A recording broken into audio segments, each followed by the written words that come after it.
The human design collective circuit is the energy of sharing patterns and past experiences that influence humanity as a whole or the entire collective. In today's episode, I will cover what the circuit is, how people with a lot of activations in this circuit impact others, the emotional themes that are tied to this energy, and how it can show up in business and relationships. Whether or not you have collective circuitry in your chart, you will be impacted by this energy, either through your own design or through the people who you come into contact with, as well as planetary transits. So this episode is for everyone, regardless of how your design is configured.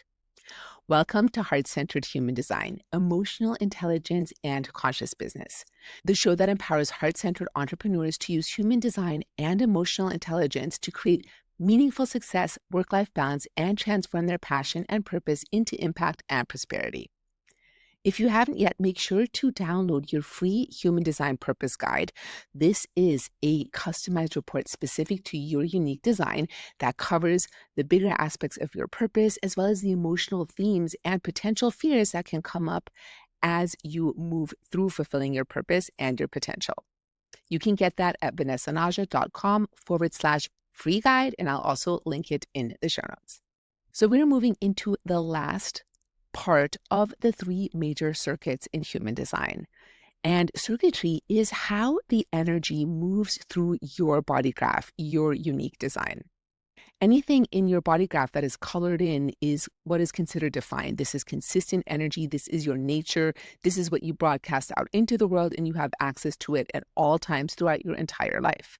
Anything that is not colored in your chart is undefined.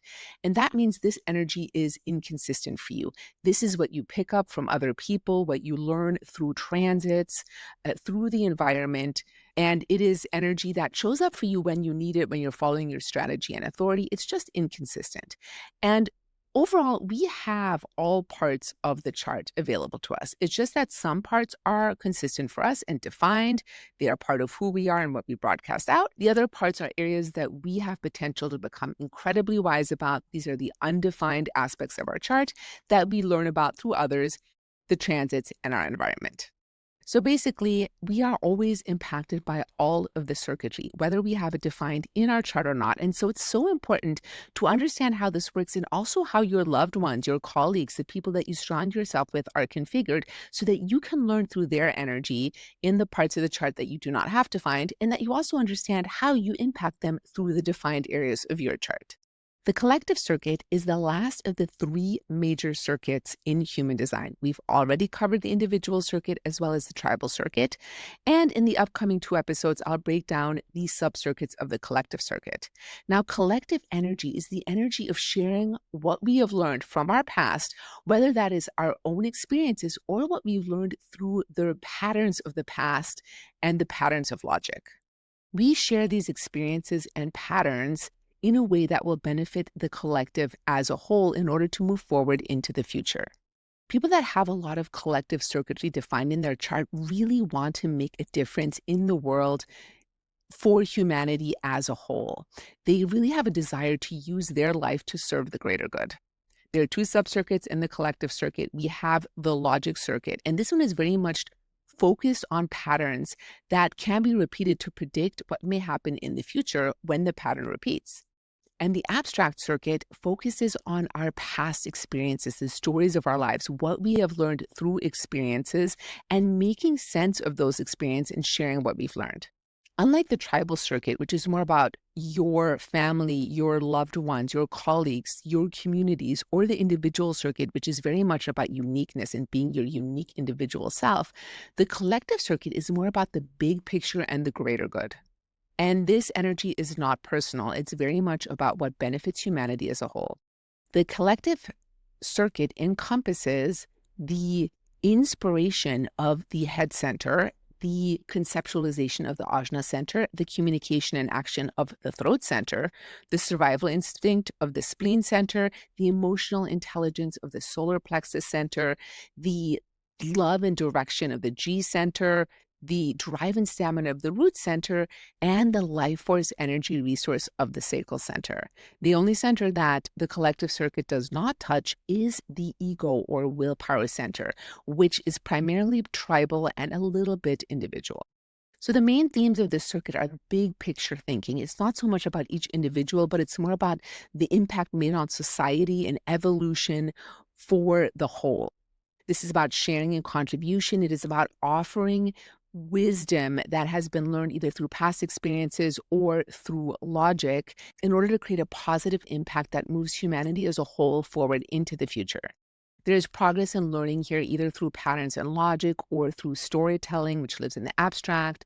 And this is a little bit of push-pull of the future versus the past, because the logic side of the collective circuit is very much focusing on what the future will look like based on logical patterns, whereas the abstract side processes what has already happened in the past and the experiences that have been gained in order to create meaning. So the collective logical circuit is very much about rhythms and patterns of life, coming up with opinions and expressing them, finding solutions. It's about how we critique and improve things for the collective and the patterns around us. And in the abstract, again, we're sharing our experiences. We're sharing the lessons that we have learned through our own life stories, through the stories that we have witnessed in others, and really being in the experiences and what we've learned from our experiences. Now, one big aspect of the collective is social media, because when we are working with social media, and this is a really big, important aspect of online entrepreneurship, we are sharing what we have learned, our own experiences, what we predict. Social media and media in general is a big aspect of the collective and making an impact on a bigger group of people than just our close-knit communities, which is what tribal energy is about. Now, the emotional aspects of collective circuitry. This circuitry does move through all three awareness centers. So we have the Ajna center, which is where mental anxiety can live. We have the spleen center where our existential fears live. And then we have the solar plexus where emotional nervousness lives. And of course, because collective energy runs through the solar plexus, there is an emotional wave associated with this, which is the collective wave. Now, the collective wave, which runs in the abstract side of the circuit, is a wave that builds up through hope and desire. There is this desire for something new. There's a desire for new experiences, for new emotions, for something new to learn. This hope builds up and expectations can be created here. And once the experience is complete, there can be a big crash of disappointment. So this wave moves up very slowly and then it crashes. And the crash happens either because the expectations were not met, and even sometimes the expectations may have been met, but now that the experience is over, there is a crash and the wave resets. So understanding the collective wave, it's very different from the individual and the tribal waves, is important. And especially at the time of this recording, we have had a collective wave in transit for a very long time, the 3536 wave. This is going to be impacting anybody, whether you have emotional definition or not. Now, if you're somebody that already has a collective wave, it kind of highlights how you are using this energy, where you are from the low frequency to the high frequency of this energy. If you have a defined solar plexus like me, but it is not defined through the collective wave, you're going to have a different experience. And I've been noticing this very much and really taking this time to notice the desire I have to jump into new emotional experiences and actually really allowing myself just to feel that desire and not act on it unless my strategy and authority gives me the go to act on it. And what happens when people aren't following their strategy and authority, they will leap into chaos with this particular wave. Now, for people that are undefined in their solar plexus, this, of course, is going to be a very emotional time because through the planetary transits that are activating the collective wave, anybody with an undefined solar plexus now really has one of those opportunities to gain the wisdom that is available to them through experiencing the collective wave, as well as the definition of the solar plexus. When a transit defines a solar plexus, it doesn't mean the person has a defined solar plexus. They do not, but they get to experience what it is like for others that do have one. They still have to follow their own strategy and authority, but this is where they really gain that emotional wisdom and understanding of all of the potential configurations of a defined solar plexus. Now, coming back to the fears, the collective fears of the Ajna Center involve confusion, doubt, not being understood, opinions being challenged, not receiving answers. When we come to the solar plexus fears, this is about the emotional highs and lows related to the unknown, the fear of the fates here, or what might happen in the future. The unknown lives here, as well as the fear of emotional inadequacy, also lives in the solar plexus collective activation. And in the spleen, we have also the fear of inadequacy, but this is more the fear of logical inadequacy, of not knowing enough. Whereas in the solar plexus, it's more about emotional inadequacy. And the other spleen fear of the collective is the fear of authority, or the fear of imperfection, or being challenged for what you know or what you express from somebody that you have given authority to, that you might think knows more than you. So these are all things that come up, and I'm going to dive deeper into these fears and how you can manage them in the following 2 episodes on the logic circuit and then on the abstract circuit. Now, the impact on relationships. People that have a lot of collective energy, this energy is not so personal. It's very big picture thinking. Now, with somebody that may have a lot of logic, they have an ability to see and correct patterns. And the goal of this energy is really to correct the patterns for the collective. When this is not used correctly, this can be very self-critical and also very critical of others, and be very received as criticism. So that's something to be aware of if you have a lot of logic in your chart, as well as the loved ones around you that have a lot of logic in their chart. People with a lot of collective energy in their chart do really well in roles that involve teaching, informing others, innovating for the collective, science, research. All of these areas do very well with a lot of collective energy in the chart. Writing, history, and that's more on the abstract side, storytelling, content creation. And I do want to just give a caveat. Even if you don't have a lot of collective energy in your chart, that doesn't mean that you cannot do any of these things. You absolutely can, because remember, if this energy is undefined for you, you can become incredibly wise about it. When you look at your chart, we can see where your really consistent gifts lie, where you really can make a contribution to others, and you can still continue to use the areas of your chart that you don't necessarily have to find, and become really wise about how you express those when you're experiencing them. Collective energy, they do really strive for harmony, uniformity, and also the status quo. Now, this can clash a little bit with individuality, because individuals are very much forward thinking. They are unique. They do not want to conform, and they don't want to be part of the status quo. And the collective can be very suspicious of individuals that are not necessarily conforming. The collective also doesn't necessarily trust the demand for loyalty and the bargaining that is inherent in the tribal circuit. So if you have 2 individuals who have very different circuitry, so say you have one that's highly collective, one that's highly individual or tribal, there can be some clashes that come up around this. So again, understanding how this energy works in your own chart and the chart of your loved ones can help you take things less personally, and also be more open to be influenced by their energy, so that you can become really wise about it. Now, the 2 subcircuits of the collective circuit are the understanding circuit, which is all about logic.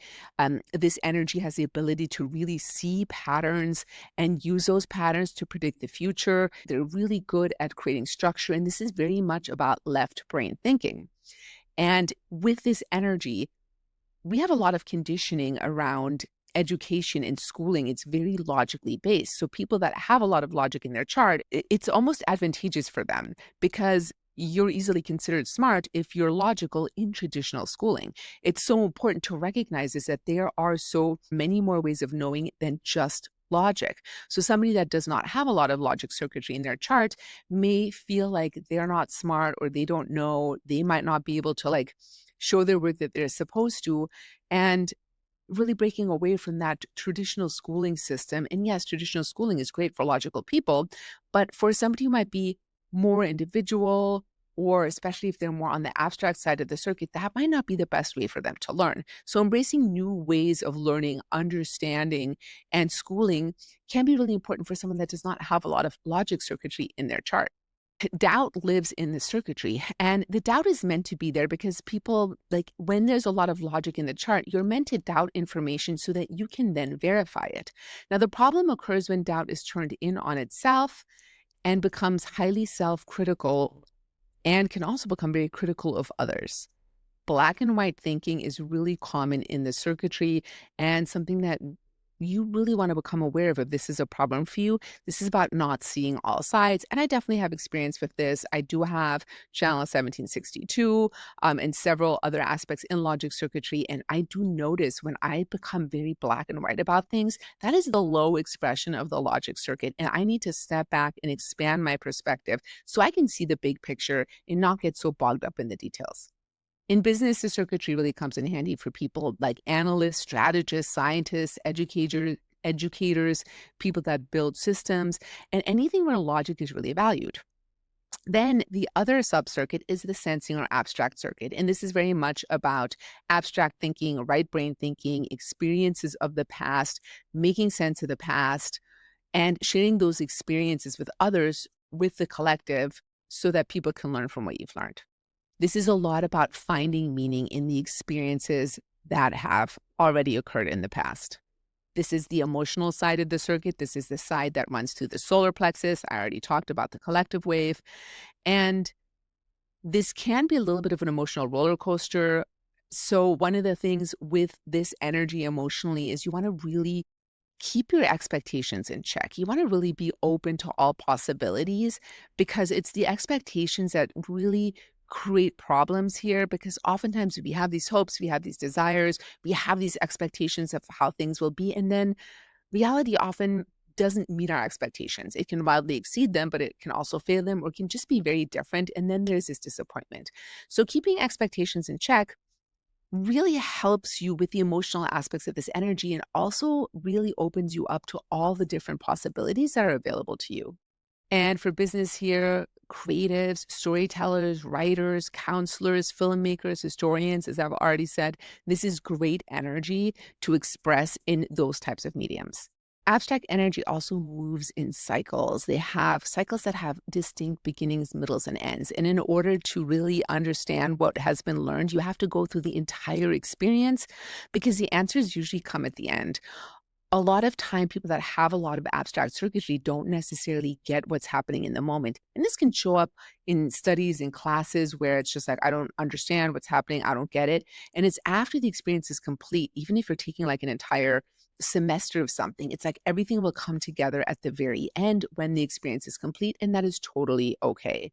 I do have abstract circuitry in my chart. I actually have channel 4253, which I'll talk about more in the coming episodes, but this is very much about entering the correct experiences, going through the correct cycles so that you can learn from the entire experience.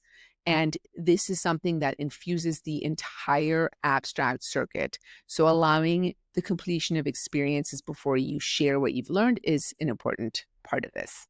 Now I'd like to hear from you. Do you have collective energy in your chart? And how do you experience it? And if you do not, but somebody that you love does, how do you experience that energy from them? And ask yourself, regardless of how you're defined, how do I contribute to the collective? Is it through knowledge? Is it through experience, through logic? And how can I really step into the high expression of this energy? Please comment wherever you're listening or watching. I would love to hear from you. And in the next 2 episodes, we'll be talking in depth about the logic circuit and the abstract circuit so you can get a deeper understanding and make the most of this energy in your life, your relationships, and your career. Thank you so much for listening or watching.